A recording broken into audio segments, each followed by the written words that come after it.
Hello dear students. Class twelfth के physics का unit 1 जो इलेक्ट्रोस्टैटिक्स है उसके chapter 1 electric charges and fields का असाइनमेंट क्वेश्चंस हम लोग देख रहे थे, जिसमें प्रीवियस क्लासेस में हम लोग क्वांटाइजेशन ऑफ चार्ज का 5 क्वेश्चन देखे थे। फिर कूलॉम्स लॉ इन इलेक्ट्रोस्टैटिक्स इसका हम लोग क्वेश्चन नंबर 6 से लेके 18 तक देखे थे। कूलॉम्स लॉ से रिलेटेड क्वेश्चन नंबर 19 तक था। चूँकि वीडियो काफ़ी लंबा हो गया था, स्पेस नहीं होने की वजह से क्वेश्चन नंबर 19 का सॉल्यूशन इसमें मैं नहीं बता पाया था। तो आज के क्लास में हम लोग क्वेश्चन नंबर 19 से स्टार्ट करेंगे, फिर उसके बाद आगे सुपरपोजिशन प्रिंसिपल के क्वेश्चंस को सॉल्व करते हुए आगे की तरफ बढ़ेंगे। तो चलिए सबसे पहले क्वेश्चन नंबर 19 देखते हैं। 2 point charges of charge values Q and capital Q and small q are placed at a distance of x and x/2 respectively from a third charge of charge value 4Q। मतलब हमारे पास सबसे पहले मान लीजिए कि एक चार्ज वैल्यू 4Q है, जिससे x डिस्टेंस पे हमारा कैपिटल Q चार्ज है और x/2 डिस्टेंस पे स्मॉल q चार्ज है। फिर all charges being in same straight line, और तीनों चार्ज मतलब कैपिटल Q, स्मॉल q और 4Q चार्ज तीनों एक स्ट्रेट लाइन में है। फिर है calculate the magnitude and nature of charge Q such that net force experienced by charge Q is 0। तीनों चार्ज में से ये जो हमारा Q चार्ज है इस पर नेट फोर्स का 0 होना चाहिए। इस कंडीशन में हमको कैपिटल Q का वैल्यू बताना है कि कितना होगा। ठीक है, तो सबसे पहले जो गिवन सिचुएशन है उसको हम लोग डाल देते हैं। क्वेश्चन नंबर हमारा 19 है, यह भी कूलॉम्स लॉ से रिलेटेड ही है। इसका कहना है कि सबसे पहले हमारे पास एक चार्ज है जो 4Q है, और यहाँ से कुछ x/2 डिस्टेंस पर यहाँ पे मान लीजिए एक चार्ज Q है, और यहाँ से x डिस्टेंस पे एक चार्ज यहाँ पे, मतलब इसका डबल डिस्टेंस पे यहाँ पे एक चार्ज हमारा कुछ कैपिटल Q है। तो यहाँ से यहाँ का डिस्टेंस अगर x है और यहाँ से यहाँ का डिस्टेंस x/2 है, तो यहाँ और यहाँ के बीच का डिस्टेंस भी कितना हो जाएगा, x/2। ये बात क्वेश्चन में नहीं है, लेकिन हम लोग खुद से समझ सकते हैं इस चीज़ को। फिर क्वेश्चन के अकॉर्डिंग हमारा है कि calculate the magnitude and nature of charge Q। Charge Q का हमको मैग्नीट्यूड और नेचर का वैल्यू फाइंड करना है, और इसमें एक ये इंपॉर्टेंट चीज़ मेंशन किया है, such that the net force experienced by charge Q is 0। जो हमारा चार्ज Q है इस पर नेट फोर्स का वैल्यू 0 है। नेट फोर्स का वैल्यू 0 कहने का सेंस क्या है कि ये चार्ज इस चार्ज पे फोर्स जो अप्लाई करेगा और ये चार्ज ये इस चार्ज पे जो फोर्स अप्लाई करेगा, दोनों फोर्स का वैल्यू सेम होना चाहिए। ठीक है, तो इसके कारण इधर इस डायरेक्शन में फोर्स के वैल्यू को हम लोग कुछ F1 मान लेते हैं। ठीक है, कुछ भी आप मान सकते हैं, FA FB जो मन करे मान दीजिए। और इधर की इसके कारण इधर जो फोर्स का वैल्यू है इसको हम लोग F2 मान लेते हैं। ठीक है, तो F1 फोर्स का वैल्यू अगर हम लोग लिखना चाहें तो कूलॉम्स लॉ के अकॉर्डिंग हम लोग फार्मूला जानते हैं 1/4πε0 into Q1 into Q2 by R²। ठीक है, तो यहाँ पे F1 हमारा इस डायरेक्शन में फोर्स है। ये जो फोर्स हम लोग मेंशन किए हैं F1 हमारा इस डायरेक्शन में है, मतलब ये चार्ज इस चार्ज पे फोर्स अप्लाई कर रहा है। तो Q1 चार्ज को हम लोग कैपिटल Q मान लेते हैं और Q2 चार्ज को स्मॉल q मान लेते हैं, डिवाइडेड बाई दोनों के बीच का डिस्टेंस है R के बदले x/2, तो x/2 का स्क्वायर। फिर अब इधर से ये 4Q चार्ज ये स्मॉल q चार्ज पे फोर्स अप्लाई कर रहा है इस डायरेक्शन में, जिसका नाम हम लोग F2 दे दिए हैं। और F2 हम लोग लिखना चाहे कूलॉम्स लॉ के अकॉर्डिंग तो सेम फार्मूला 1/4πε0, और Q1 का वैल्यू है 4Q और इंटू Q2 का वैल्यू है सीधे Q बाई R², और R है दोनों के बीच का डिस्टेंस x/2 का स्क्वायर।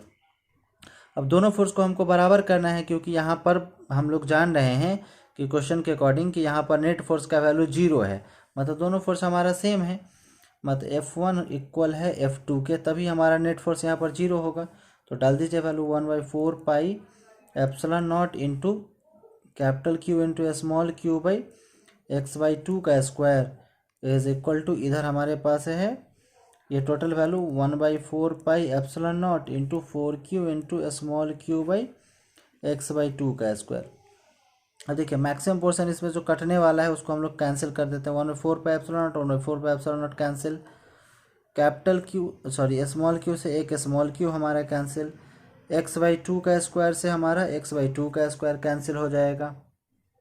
तो यहाँ पे वैल्यू हमारा फाइनली बचता है capital Q equal to 4Q, है ना।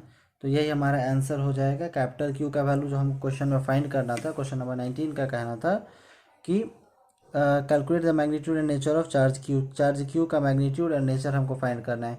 तो चार्ज Q का वैल्यू हमारा आया है 4Q और इसका नेचर हो जाएगा कि ये हमको पॉजिटिव चार्ज लेना है, ये पॉजिटिव चार्ज है हमारा, ठीक है। तो ये हो गया हमारा आंसर क्वेश्चन नंबर 19 का। ये हमारा पॉजिटिव इसलिए लेना है क्योंकि ये इधर फोर्स अप्लाई कर रहा है, तो इतना ही फोर्स इस डायरेक्शन में होना चाहिए, और ये पॉजिटिव रहेगा तभी इस पर रिपल्सिव फोर्स अप्लाई करेगा। चलिए अब नेक्स्ट क्वेश्चन नंबर 20 को हम लोग देखते हैं, जो क्वेश्चन सुपरपोजिशन प्रिंसिपल का है, ठीक है।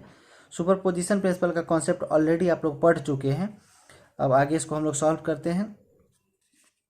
सुपरपोजिशन प्रिंसिपल का कहना है कि net force on a particular charge is the vector sum of all the forces applied by near by charges on that particular charge. किसी एक पर्टिकुलर चार्ज पर जो नेट फोर्स है वो वैल्यू हमारा नियर बाई चार्जेस मिल के जो force apply करेगा उस फोर्स के वेक्टर सम के बराबर है, ठीक है। चलिए क्वेश्चन नंबर 20 स्टार्ट करते हैं। 3 charges 10 microcoulomb, 5 microcoulomb and -5 microcoulomb are placed in air at 3 corners A, B and C of an equilateral triangle of side 0.1 metre. हमारे पास एक इक्विलेटरल ट्रायंगल है, समबाहु त्रिभुज है जिसका तीनों साइड इक्वल है और उसका वैल्यू है 0.1 मीटर। इसके तीनों कॉर्नर पे चार्ज का वैल्यू दिया हुआ है 10 माइक्रोकूलम, 5 माइक्रोकूलम और -5 माइक्रोकूलम। तो हमको फाइंड करना है फाइंड द रिजल्टेंट फोर्स। हमको रिजल्टेंट फोर्स फाइंड करना है कि कॉर्नर ए पे रिजल्टेंट फोर्स कितना एक्सपीरियंस हो रहा है, मतलब रिजल्टेंट फोर्स का वैल्यू कितना है इसके पॉइंट ए पे, ठीक है। तो हम लोग सबसे पहले सॉल्यूशन 20 का हम लोग देख रहे हैं। सबसे पहले हम लोग एक इक्विलेटरल ट्रायंगल बना लेते हैं। सबसे पहले हमारे पास एक इक्विलेटरल ट्रायंगल है, ठीक है। मान लीजिए इसका ए पॉइंट है, फिर इसका बी पॉइंट है और इसका फिर सी पॉइंट है, ठीक है। किसी को भी आप किधर भी बना सकते हैं, कोई दिक्कत नहीं। आप चाहे तो इसको ए बी और सी आप इधर भी ले सकते हैं, मतलब आप किधर भी चाहे, लेकिन बस सीक्वेंस में होना चाहिए। आप यहाँ से भी स्टार्ट कर सकते हैं ए बी सी, यहाँ से भी बी सी, कैसे भी स्टार्ट कर सकते हैं, बस सीक्वेंस में रहना चाहिए। ऐसा सीक्वेंस हो या फिर ऐसा सीक्वेंस हो, कोई दिक्कत नहीं।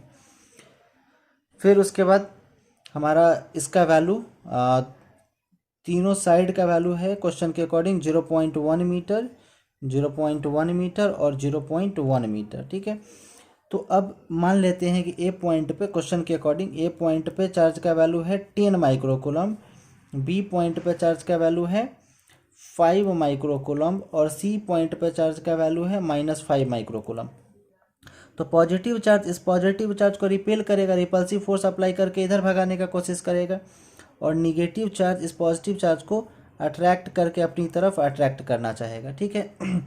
तो इस फोर्स का नाम आप लोग क्या दे सकते हैं, इसके लिए हम ऑलरेडी सीखे हैं कि इसको हम लोग लिखेंगे force on charge A by charge B.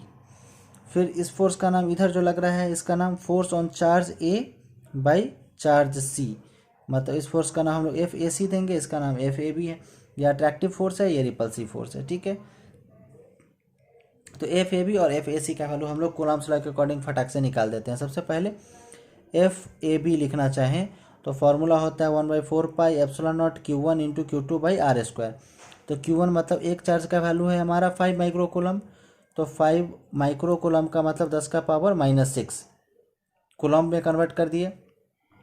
Q2 का वैल्यू है 10 माइक्रोकूलम, तो 10 into 10 to the power -6 divided by दोनों के बीच का डिस्टेंस है 0.1 मीटर, तो 0.1 का स्क्वायर। तो सिंपल वे में हम लोग डेसिमल हटा के नीचे 10 डाल देते हैं, कोई दिक्कत नहीं है।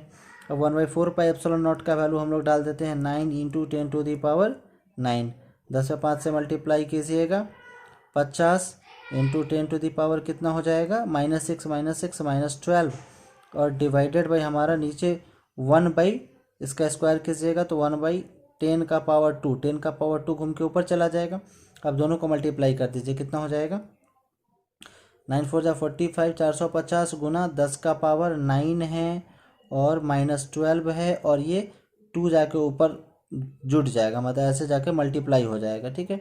तो +2 हम लोग डायरेक्ट लिख देते हैं, तो कितना हो जाएगा 9 2 11 और -12। अगर एक जीरो हम लोग इसमें से हटा के अगर इसमें डाल दे तो क्या कर सकते हैं हम लोग, एक जीरो को इसमें से हटा कर और इसे +1 कर सकते हैं, क्योंकि 10 × 10⁻1 तो 10 का पावर 1 इसमें जुट जाएगा, मतलब 10 का पावर -12 और +12 भी हो जाएगा, मतलब फाइनली 10⁻0 मतलब 45 और इंटू 10⁻0।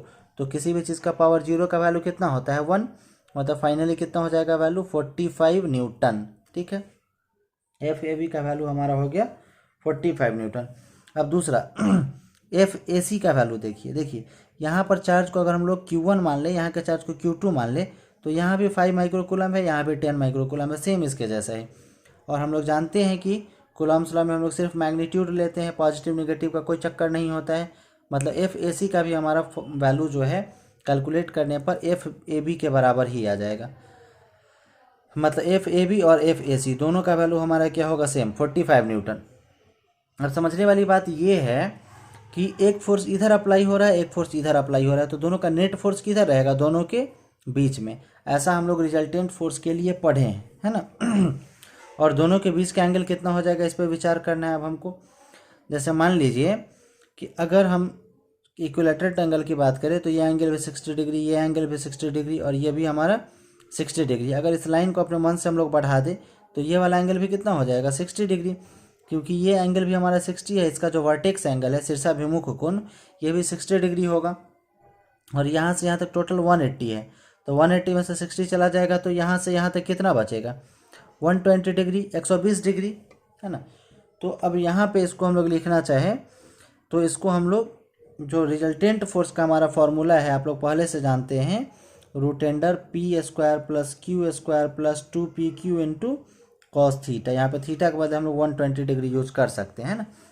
तो एक फोर्स हमारा है FAC, इसको P मान लीजिए और इसको Q मान लीजिए, बस इसी फॉर्मूला पे हमको पुट कर देना है।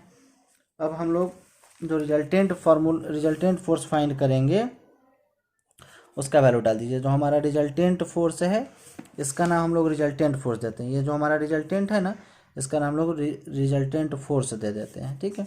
और इसका FAC और FAB का यूज हम लोग कर देते हैं। तो यहाँ पर रिजल्टेंट फोर्स इक्वल टू हो जाएगा √FAB² + FAC² + 2FAB × FAC × cos theta. और थीटा के बदले हम लोग डायरेक्ट चाहे तो यहाँ पर डायरेक्ट डाल भी दे सकते हैं, कितना 120 डिग्री। अब cos 120 डिग्री का वैल्यू आपको पता होना चाहिए, नहीं तो अभी हम लोग सीखेंगे कैसे निकालना है। FAB का वैल्यू 45 इसका स्क्वायर, FAC का भी वैल्यू कितना 45 इसका स्क्वायर + 2 FAB और FAC दोनों का वैल्यू सेम है 45 × 45 × cos 120 डिग्री। देखिए यहाँ पे साइड में हम लोग सीखते हैं cos 120 का वैल्यू कैसे निकाल सकते हैं। आपको मैक्सिमम लोग को पता होगा, जो मैथ के स्टूडेंट है, बायो वाले को थोड़ा सा दिक्कत होगा।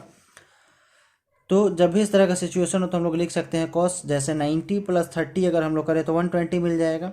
और जब भी 90 रहेगा तो cos हमारा साइन में कन्वर्ट हो जाएगा, मतलब साइन और जो यहाँ पर एंगल है वो 30 डिग्री, ठीक है। और cos 120 डिग्री हमको देखना है किस क्वाड्रेंट में है, तो पहला क्वाड्रेंट 0 to 90 डिग्री है, सेकेंड क्वाड्रेंट 90 to 180 डिग्री है, तो 120 डिग्री हमारा सेकेंड क्वाड्रेंट में आएगा। तो सेकेंड क्वाड्रेंट में हम लोग जानते हैं कि cos निगेटिव होता है, सेकेंड क्वाड्रेंट में साइन और cosec पॉजिटिव होता है, तो यहाँ पर हमको माइनस साइन यूज़ कर देना है, निगेटिव लगा देना है। तो minus sine 30 degree, sine 30 degree का वैल्यू आप लोग जानते हैं 1/2 होता है, मतलब -1/2।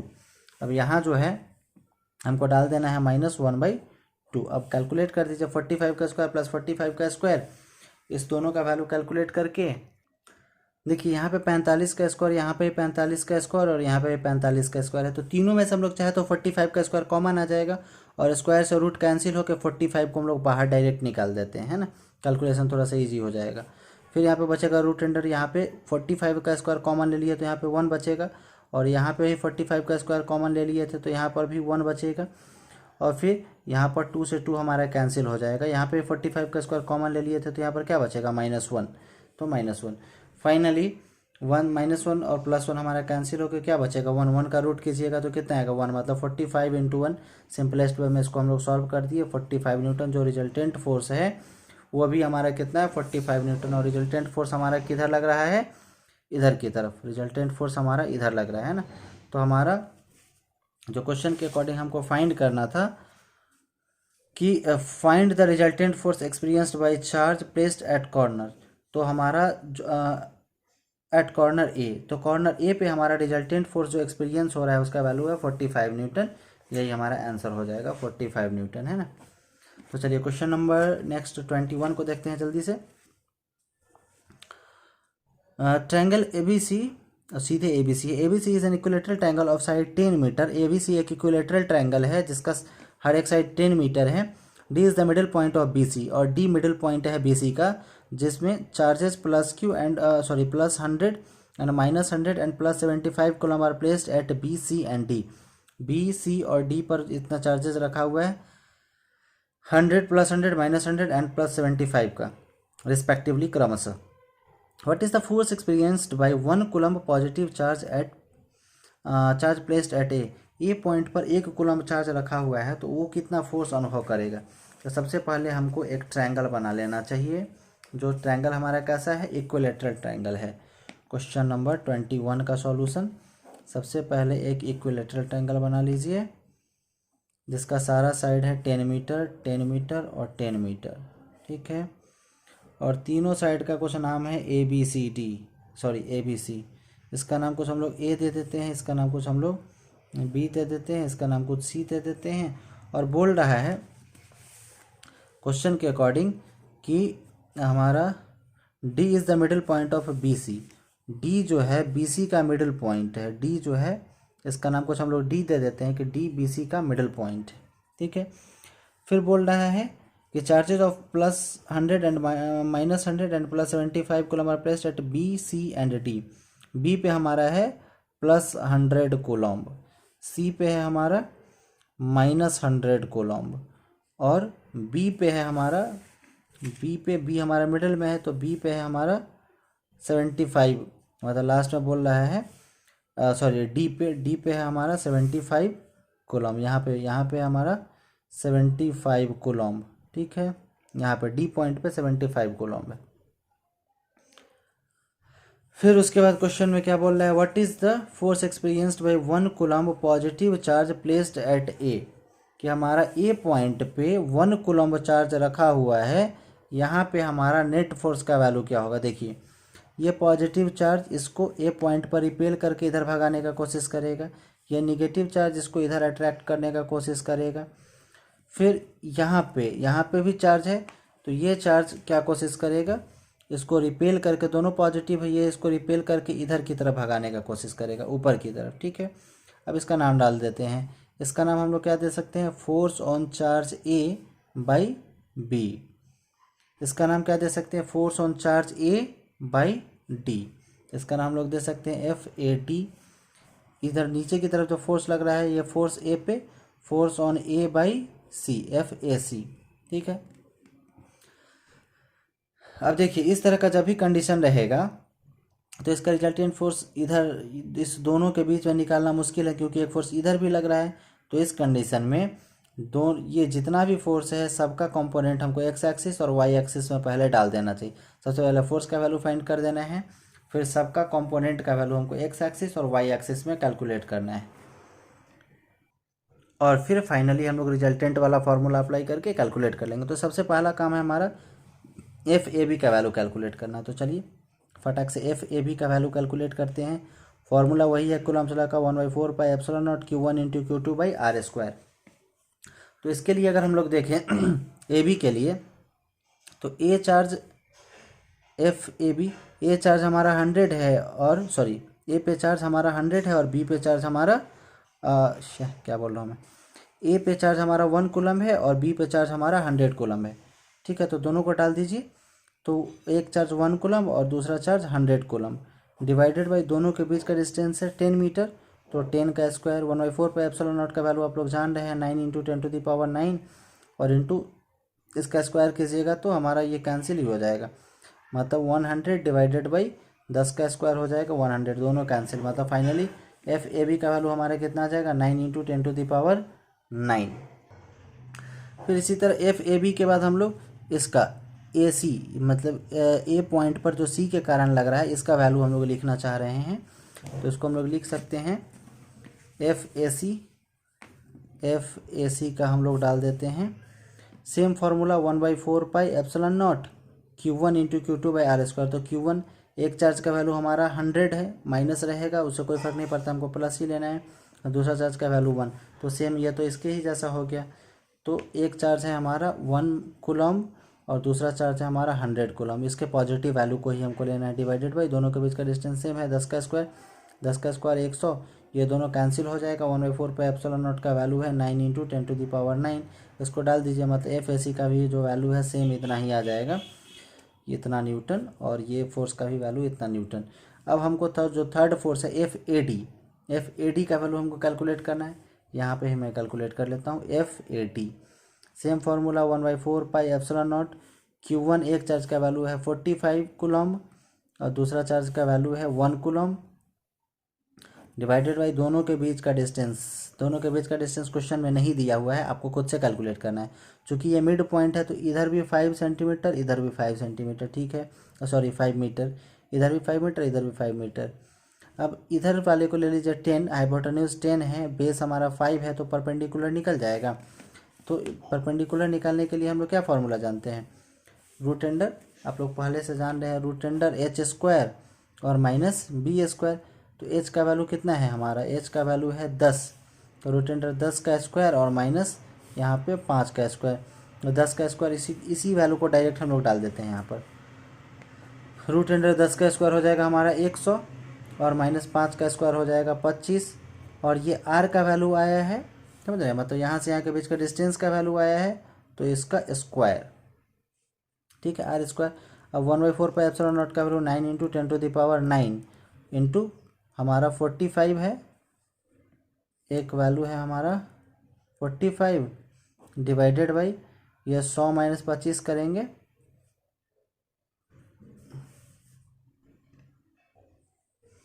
सॉरी यहाँ पे हमारा 75 था, एक चार्ज का वैल्यू 75 और दूसरा चार्ज का वैल्यू 1। एक तो वो गलती से मैंने 75 के बदले 45 लिख दिया था, तो 75 इंटू 1, तो 75 इंटू 1 और डिवाइडेड बाई यहाँ पर 100 माइनस 25 हमारा रूट 75 होता है। तो रूट 75 का हम लोग अगर स्क्वायर करें तो हमको मिलता है सिर्फ 75। अब मान लीजिए इस पर रूट है और फिर इसका स्क्वायर है, तो स्क्वायर से रूट हमारा कैंसिल हो जाएगा, सिर्फ बचेगा 75।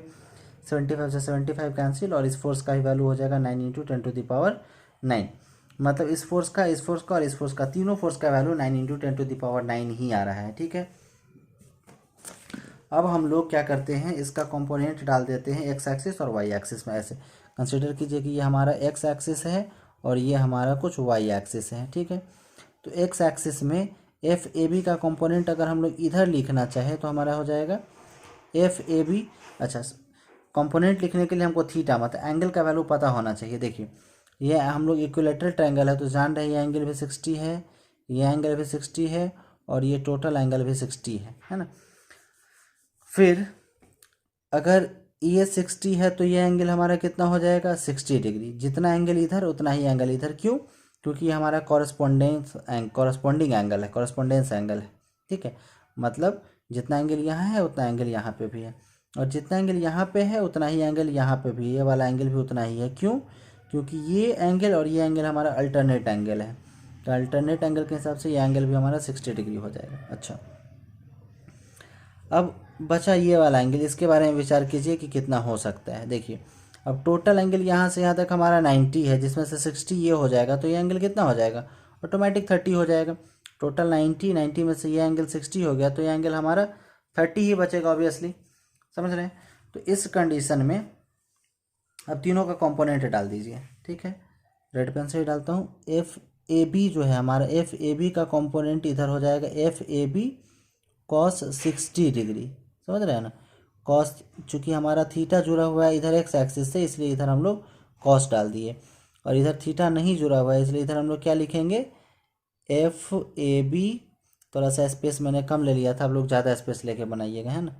F A B sine 60 degree, मतलब इसका कंपोनेंट इधर हम लोग ले रहे हैं, एफ ए बी का कंपोनेंट एफ ए बी साइन 60 डिग्री।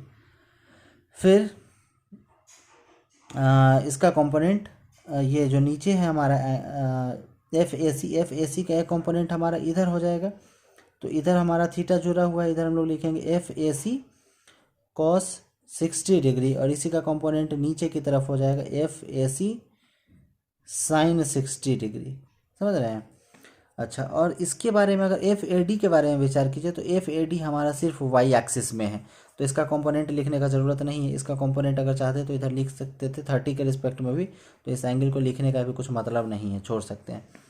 तो इधर हमारा F A D direct Y axis में है।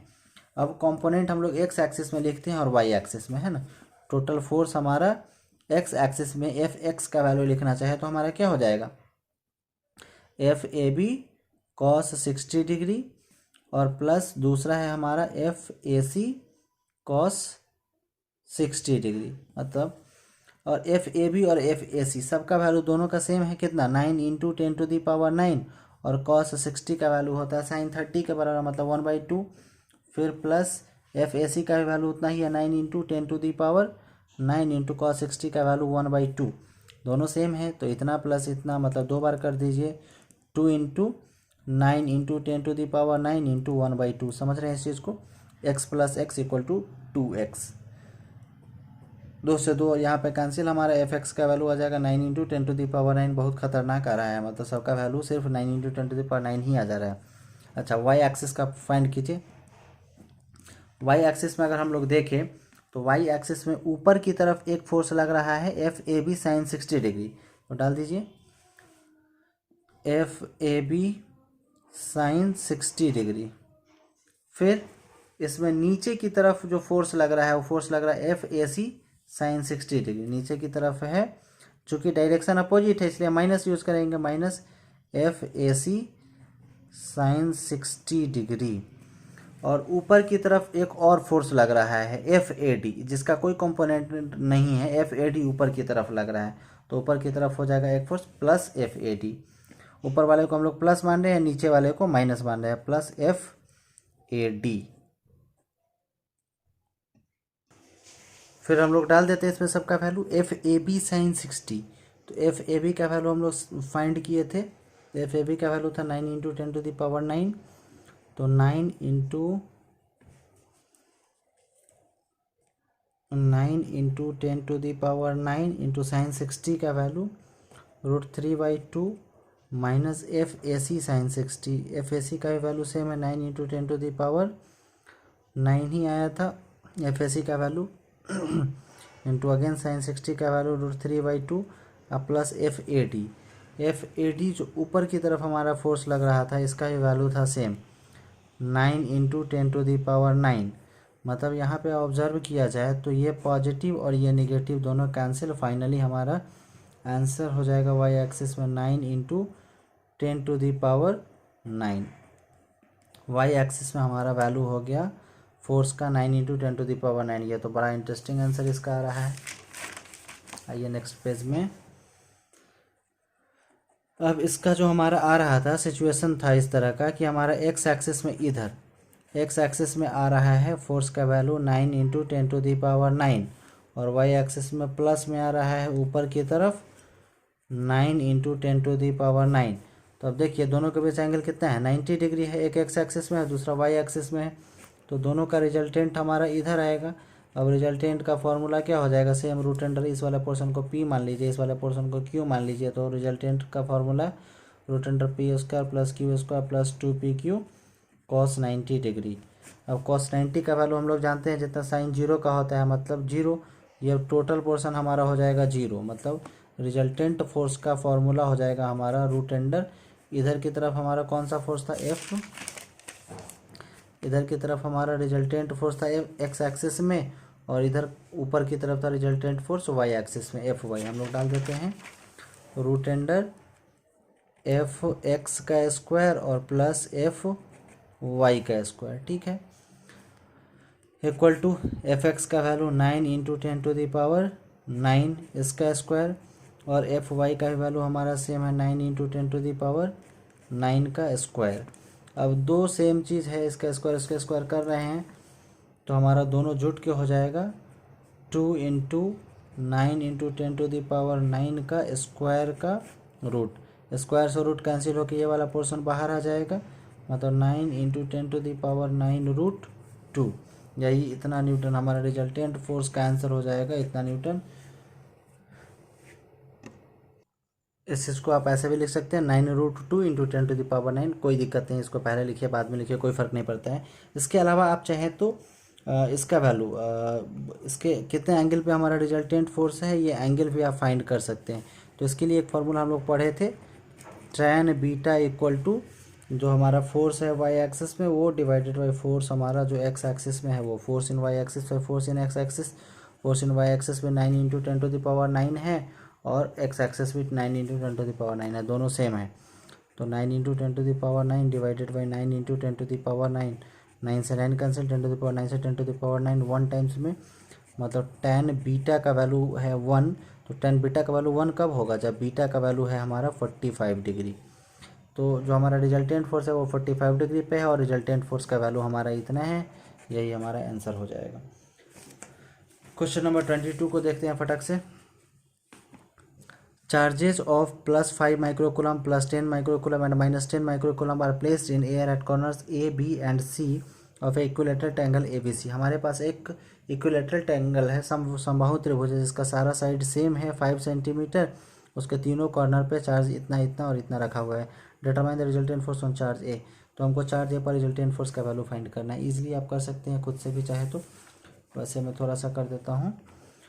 ये हमारा क्वेश्चन नंबर 22 है। एक ट्रायंगल है हमारा इस तरह का ABC, आप ऐसे चलिए या फिर ऐसे चलिए, कोई दिक्कत नहीं। ए पे है हमारा 5 माइक्रोकूलम, बी पे है हमारा 10 माइक्रोकूलम और सी पे है हमारा -10 माइक्रोकूलम, कोई दिक्कत नहीं है। अब तीनों हमारा साइड है 5 सेंटीमीटर। 5 सेंटीमीटर को मीटर में कन्वर्ट करने के लिए आप 10⁻⁻² से मल्टीप्लाई करेंगे। लास्ट क्लासेस में हम लोग सीखे थे 5 इंटू 10⁻², मतलब 100 से भाग दीजिएगा तो 100 10 का स्क्वायर है, इसको ऊपर ले जाइएगा तो -2 हो जाएगा। मतलब सेंटीमीटर को मीटर में बदलने के लिए 10⁻² से मल्टीप्लाई कर देना है, ठीक है। अब यहाँ पर ये इस पे रिपल्सिव फोर्स इस डायरेक्शन में अप्लाई करेगा और ये निगेटिव चार्ज है तो इस पे अट्रैक्टिव फोर्स इस डायरेक्शन में अप्लाई करेगा, ठीक है। अब यहाँ पे इस फोर्स का नाम हम लोग देंगे फोर्स ऑन चार्ज A/B, इसका नाम देंगे force on force on A/C। मतलब A पे C के द्वारा फोर्स लग रहा है और यहाँ पे देखेंगे फोर्स ऑन A/B। दोनों का वैल्यू हम लोग को कैलकुलेट कर देना है। FAB कूलम्ब्स लॉ को हम लोग फिर याद करते हैं 1/4 pi epsilon naught Q1 into Q2/r²।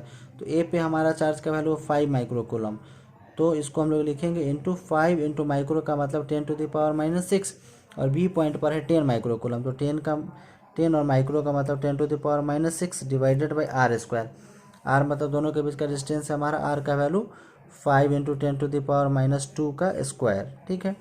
अब इसका वैल्यू डाल दीजिए 1/4 पर एप्सिलॉन नॉट का वैल्यू 9 इंटू 10⁻⁹, इसको मल्टीप्लाई कीजिएगा 10 इंटू 5 50 इंटू 10⁻, ऊपर हो जाएगा -12, -6 और -6 मिलकर -12 डिवाइडेड बाई 5 का स्क्वायर कीजिएगा 25 इंटू 10 का पावर -4, तो 25 से 50 हमारा 2 बार में कैंसिल। 9 इंटू 2 18 इंटू 10 का पावर कितना बचता है, यहाँ पर 9 है, फिर यहाँ पे -12 है और ये माइनस ऊपर जाएगा तो हमारा प्लस हो जाएगा +4, तो इसको डाल दीजिए +4। 9 4 13, मतलब यहाँ पे हमारा 13 और -12 तो 10 बचेगा। 10 का पावर 1, 10 का पावर 1 मतलब 10 से 18 मल्टीप्लाई कीजिएगा तो 180 न्यूटन। मतलब जो फोर्स का वैल्यू है FAB का वैल्यू ये आ रहा है 180 न्यूटन। और आप ऑब्जर्व करेंगे कि यहाँ पे आपका 5 न्यूटन है, यहाँ पे 10 न्यूटन है, यहाँ भी 5 है और यहाँ भी 10 न्यूटन है, डिस्टेंस भी सेम है। तो हम लोग जानते हैं निगेटिव चार्ज लिखने का कोई मतलब है नहीं, मतलब FAB का वैल्यू जितना है उतना ही वैल्यू किसका है, FAC का भी है। जो हमारा C पॉइंट का चार्ज के कारण A पॉइंट पर जो फोर्स लग रहा है इसका भी वैल्यू हमारा सेम है, दोनों का वैल्यू है 180 न्यूटन। फिर इसका रिजल्टेंट वैल्यू डाल दीजिए। अब यहाँ पे सेम एंगल कितना जो हम लोग क्वेश्चन नंबर 20 शायद देखे थे उसी तरह का है, 120 डिग्री हो जाएगा। क्यों, क्योंकि जितना एंगल ये है मतलब ये 60 है तो ये वाला एंगल हमारा 60 हो जाएगा और यहाँ से यहाँ तक टोटल 180 है, तो उसमें से 180 में से 60 चला जाएगा तो हमारा 120 बचेगा। मतलब सेम रिजल्टेंट फार्मूला डाल दीजिए। जो हमारा रिजल्टेंट फोर्स है, रिजल्टेंट फोर्स के लिए फार्मूला आप डालेंगे तो √अंडर हो जाएगा FAB का स्क्वायर प्लस दूसरा है हमारा FAC, तो FAC का square plus 2 FAB into FAC into cos कितना है 120 डिग्री। तो कॉस 120 का वैल्यू हम लोग अभी जस्ट फाइंड किए थे -1/2। अब सबका वैल्यू डाल दीजिए। मतलब रिजल्टेंट फोर्स फाइंड करने के लिए रूट अंडर जो एफ ए बी का वैल्यू हम लोग कैलकुलेट किए थे 180 न्यूटन, तो 180 का square plus F A C का ही वैल्यू सेम है 180 का square plus 2 into 180 into 180 into 1/2, वो भी हमारा माइनस में, माइनस लगा दीजिए -1/2 है ना, माइनस इसमें लगा हुआ है -1/2। 2 से 2 हमारा कैंसिल, यहाँ भी 180 का स्क्वायर है, वहाँ भी है, यहाँ भी 180 का स्क्वायर है, यहाँ भी 180 का स्क्वायर है। तो 180 के स्क्वायर को हम लोग कॉमन ले सकते हैं। तो 180 के स्क्वायर से हमारा रूट कैंसिल होकर 180 बाहर आ जाएगा। फिर अंदर बचेगा 1 + 1 और यहाँ पर बचेगा -1, मतलब 1 से 1 हमारा कैंसिल और बचेगा सिर्फ 1, मतलब 1 का रूट कीजिएगा तो 1 ही रहेगा, मतलब 180। समझ रहे, मतलब जो हमारा रिजल्टेंट फोर्स है वो 180 न्यूटन आ जाएगा। यही हमारा आंसर हो जाएगा, रिजल्टेंट फोर्स हमारा 180 न्यूटन है। चलिए अब क्वेश्चन नंबर हमारा 23 की तरफ मूव करते हैं। 2 opposite corners of A square carry Q charge each and other 2 opposite corners of the square carry Q charge each. मतलब सबसे पहले हम लोग इस क्वेश्चन के अकॉर्डिंग फिगर बना लेते हैं। क्वेश्चन नंबर 23 है, हमारे पास एक स्क्वायर है और एक स्क्वायर का बोल रहा है कि इसका एक कॉर्नर पे कैपिटल Q चार्ज है और सेम अपोजिट चार्ज पे, सॉरी अपोजिट कॉर्नर पे कैपिटल Q चार्ज है, जबकि दूसरे अपोजिट कॉर्नर्स पे स्मॉल q चार्जेज। ठीक है, फिर उसके बाद if resultant force on Q is 0 how capital Q and small q are related. बोल रहा है कि अगर इस पे या फिर इस पे, दोनों में से कोई Q ले लीजिए, Q पे हमारा रिजल्टेंट फोर्स 0 है, तो ये स्मॉल q और कैपिटल Q किस तरह से रिलेटेड। अब विचार कीजिए, ये Q इस पे इस तरह से फोर्स अप्लाई करेगा, ठीक है, ये Q अगर इस पे इस डायरेक्शन में फोर्स अप्लाई करे, ये Q इस पे इस डायरेक्शन में फोर्स अप्लाई करे, तो इस पर नेट फोर्स कभी भी 0 होगा नहीं होगा 0। तो आपको विचार करना चाहिए कि अगर हम लोग निगेटिव चार्ज -q और -q ले ले, तो ये निगेटिव चार्ज इस कैपिटल Q को अपनी तरफ इधर अट्रैक्ट करेगा और ये निगेटिव चार्ज इधर अट्रैक्ट करेगा। मतलब अब इस दोनों का जो रिजल्टेंट फोर्स होगा, ये रिजल्टेंट फोर्स हमारा कुछ इस डायरेक्शन में होगा। समझ रहे हैं सिचुएशन को। आप अपनी इच्छा से कुछ इस पॉइंट का नाम ले लीजिए, ABCD। इस फोर्स का हमारा नाम क्या हो जाएगा, इस फोर्स का नाम अगर हम लोग लिखे तो फोर्स ऑन चार्ज C/D। इस फोर्स का नाम हो जाएगा force on charge C/B, FCB। इसका नाम हो जाएगा force on charge C/A, FCA। अब तीनों फोर्स का वैल्यू सबसे पहले हमको कैलकुलेट कर लेना है, ठीक है। और इसमें कुछ साइड के बारे में भी चर्चा नहीं किया कि स्क्वायर का साइड का वैल्यू कितना है, तो हम लोग अपने मन से कुछ A कंसीडर कर लेते हैं। इसके चारों साइड का वैल्यू A है। तो हम लोग डायगोनल के बारे में जानते हैं कि स्क्वायर का डायगोनल साइड इंटू √2 होता है। तो साइड A है, साइड इंटू √2, मतलब A √2 हो जाएगा। ठीक है, अब इस FCA फोर्स के बारे में विचार कीजिए। FCA फोर्स का अगर वैल्यू हमको फाइंड करना है तो same Coulomb's law 1/4 pi epsilon not into Q1 into Q2 by R square. Q1 का वैल्यू है हमारे पास कैपिटल Q और Q2 का भी वैल्यू है capital Q divided by R square. R का वैल्यू है A √2, तो A √2 का स्क्वायर। FCA का वैल्यू हम लोग देख लिए। अब इधर FCD का वैल्यू और FCB का वैल्यू, तो FCD का वैल्यू पहले देखते हैं हम लोग। तो यहाँ पे सेम कूलम्ब्स लॉ अगर अप्लाई करें 1/4 पाई एप्सिलॉन नॉट, एक चार्ज का वैल्यू Q स्मॉल q और दूसरा चार्ज का value capital Q divided by दोनों के बीच का डिस्टेंस है A, तो A का स्क्वायर। समझ रहे हैं, यहाँ पे निगेटिव है तो निगेटिव तो हमको लेना नहीं है, सिर्फ पॉजिटिव लेना है। FCD हो गया। अब इधर FBC का वैल्यू हमको लिखना है, तो FBC का लिखना चाहे तो सेम कूलम्ब्स लॉ का फॉर्मूला 1/4 पाई एप्सिलॉन नॉट और Q1 इंटू Q2। एक चार्ज हमारा कैपिटल Q, दूसरा चार्ज स्मॉल q और दोनों के बीच का डिस्टेंस A है, तो A का स्क्वायर। ठीक है, अब इसका और इसका दोनों का रिजल्टेंट हम लोग देखें इधर, दोनों के बीच में, दोनों के बीच का एंगल कितना है 90 डिग्री। तो अभी हम लोग देखें जब 90 डिग्री दोनों के बीच का रहेगा तो उस कंडीशन में हमारा वैल्यू क्या हो जाता है,